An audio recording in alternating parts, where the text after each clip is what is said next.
ಇಲ್ಲೊಬ್ಬ ನಕಲಿ ಒಬ್ಬ ಲಾಯರ್ ಅಂತ ಹೆಸರಿಟ್ಕೊಂಡಿರೋನೊಬ್ಬ ಅವನೇ ನನ್ನ ಬಗ್ಗೆ ಎಷ್ಟು ಕೆಟ್ಟದಾಗ ಕಾಮೆಂಟ್ ಮಾಡವನೆ ಅಂತ ಹೇಳಿದ್ರೆ, ಇವನು ಹೋಗ್ತಾ ಇರೋದು ಇವನು ಬ್ಲಾಕ್ ಮನಿ ವೀರೇಂದ್ರ ಹೆಗ್ಡೆ ಅವ್ರ ಹತ್ರ ಇಟ್ಟವನೇ.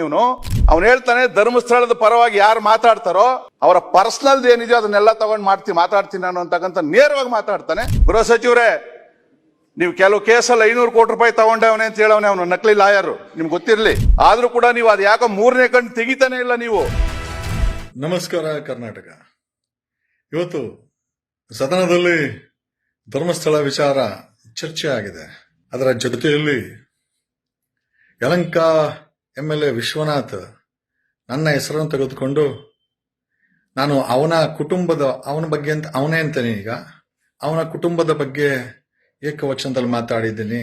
ಇಲ್ಲೊಬ್ಬ ನಕಲಿ ಒಬ್ಬ ಲಾಯರ್ ಅಂತ ಹೆಸರಿಟ್ಕೊಂಡಿರೋನೊಬ್ಬ ಅವನೇ ನನ್ನ ಬಗ್ಗೆ ಎಷ್ಟು ಕೆಟ್ಟದಾಗ ಕಾಮೆಂಟ್ ಮಾಡವನೆ ಅಂತ ಹೇಳಿದ್ರೆ, ನನ್ನ ಕುಟುಂಬದ ಬಗ್ಗೆ ಮಾತಾಡವನೆ. ಇವನು ಹೋಗ್ತಾ ಇರೋದು ಇವನು ಬ್ಲಾಕ್ ಮನಿ ವೀರೇಂದ್ರ ಹೆಗ್ಡೆ ಅವ್ರ ಹತ್ರ ಇಟ್ಟವನೇ. ಇವನು ತಿರುಪ್ತಿಯಲ್ಲಿ ಇಟ್ಟ ಏಕವಚನದಲ್ಲಿ ಮುಖ್ಯಮಂತ್ರಿಗಳ ಬಗ್ಗೆ ಮಾತಾಡವನೆ. ಅದೇ ವ್ಯಕ್ತಿ ಗೃಹ ಮಂತ್ರಿಗಳ ಬಗ್ಗೆ ಮಾತಾಡವನೆ, DK ಶಿವಕುಮಾರ್ ಅವ್ರ ಬಗ್ಗೆ ಮಾತಾಡವನೆ, ಮಾಜಿ ಮುಖ್ಯಮಂತ್ರಿಗಳ ಬಗ್ಗೆ ಮಾತಾಡವನೆ, ಪೊಲೀಸ್ ಕಮಿಷನರ್ ಬಗ್ಗೆ ಮಾತಾಡವನೆ. ಇವತ್ತು ಕೇಸಲ್ಲಿ ಬೇಲಲ್ಲ ಅವನೇ, ಆಚೆ ಕಡೆಗೆ ಅವನಿಗೆ ಅಶೋಕ್ ಅವ್ರ ಬಗ್ಗೆ ಮಾತಾಡವನೆ. ನೀವು ಮಾತಾಡಿದ್ರೆ ನಿಮ್ ಬಗ್ಗೆನೂ ಮಾತಾಡ್ತಾನೆ ಅವನು. ಯಾರನ್ನ ಕೇಳಿದ್ರೆ ಅವ್ನು ಮೆಂಟ್ಲು ಅಂತಾನೆ. ಮೆಂಟ್ಲಲ್ಲ ಅವನು, ರೋಲ್ ಕಾಲ್ ಅವನು. ಇವತ್ತು ನಾವು ಯಾರಾದ್ರೂ ಯೂಟ್ಯೂಬಲ್ಲೋ ಸೋಷಿಯಲ್ ಮೀಡಿಯಾದಲ್ಲಿ ಸಣ್ಣ ಕಾಮೆಂಟ್ ಮಾಡಿದ್ರೆ ಸುಮೋಟೋ ತಗೊಂಡು ಪೊಲೀಸರು ನಮ್ಮ ಮೇಲೆ ಕೇಸ್ ಮಾಡ್ತಾರೆ. ಏನ್ ಮಾಡ್ಬೇಕು ಹೇಳಿ ಅಧ್ಯಕ್ಷರ? ಅವನು ಹೇಳ್ತಾನೆ ಧರ್ಮಸ್ಥಳದ ಪರವಾಗಿ ಯಾರು ಮಾತಾಡ್ತಾರೋ ಅವರ ಪರ್ಸನಲ್ ಏನಿದೆಯೋ ಅದನ್ನೆಲ್ಲ ತಗೊಂಡು ಮಾತಾಡ್ತೀನಿ ನಾನು ಅಂತಕ್ಕಂಥ ನೇರವಾಗಿ ಮಾತಾಡ್ತಾನೆ. ಇವತ್ತುವರೆಗೂ ಅವನು ಒಂದು ಕೇಸ್ ಮಾಡಿಲ್ಲ ನಾವು. CIT ಅವರು ಈ ತರ ನೀನು ಹೇಳ್ತಾ ಇದೆಯಲ್ಲಪ್ಪ ಅಂತ SIT ಅವರು ಅವನ ಮೇಲೆ ಕೇಸ್ ಮಾಡಿಲ್ಲ. ಗೃಹ ಸಚಿವರು 500 ಕೋಟಿ ರೂಪಾಯಿ.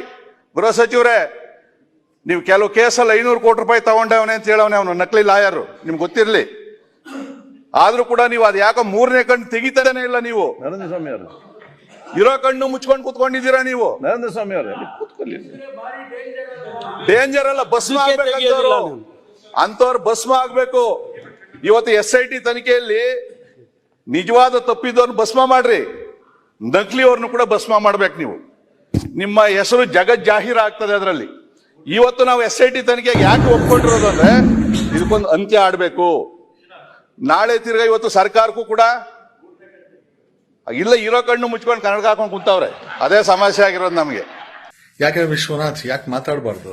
ನೀನು 200 ಕಾರ್ ತಗೊಂಡು ಧರ್ಮಸ್ಥಳಕ್ಕೆ ಹೋಗಿ ನಿನಗಿಷ್ಟ ಬಂದಂಗೆ ಒಂದು SIT ನಡೀಬೇಕಾದ್ರೆ ಉಚ್ಚಾಟ ಮೆರಿತೀಯ ಅಂತಂದ್ರೆ ನಿನ್ನನ್ನು ಪ್ರಶ್ನೆ ಮಾಡುವಂತ ಅಧಿಕಾರ ದೇಶದ ಸಂವಿಧಾನ ಕೊಟ್ಟಿದೆ.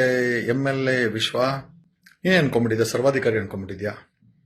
ವಿಶ್ವನಾಥ್ ರೆಡ್ಡಿ ನೀನು 500 ವರ್ಷಗಳ ಹಿಂದೆ ಕೆಂಪೇಗೌಡರ ತಂದೆ 70 ವರ್ಷಗಳ ಕಾಲ ಒಕ್ಕಲಿಗತನ ಮಾಡಿದಂತ ಸಾಮ್ರಾಜ್ಯ ನಡೆಸಿದಂತ ಯಲಹಂಕದಲ್ಲಿ ಒಬ್ಬ ರೆಡ್ಡಿ 4 ಟರ್ಮ್ MLA ಆಗಿದ್ದಾನಂತೆ. ನೀನು ಅದೃಷ್ಟವಂತರು, ಒಕ್ಕಲಿಗರು ನಿಂಗೆ ಸಪೋರ್ಟ್ ಮಾಡಿದ್ದಾರೆ.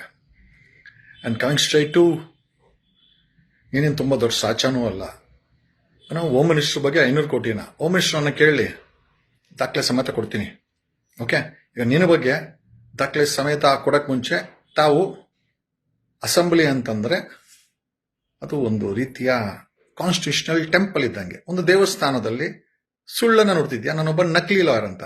ಹೆಚ್ಚಿನ ವಿಡಿಯೋಗಳಿಗೆ ಪ್ರತಿಧ್ವನಿ ಯೂಟ್ಯೂಬ್ ಚಾನೆಲ್ ಸಬ್ಸ್ಕ್ರೈಬ್ ಮಾಡಿ, ಬೆಲ್ ಐಕಾನ್ ಕ್ಲಿಕ್ ಮಾಡಿ.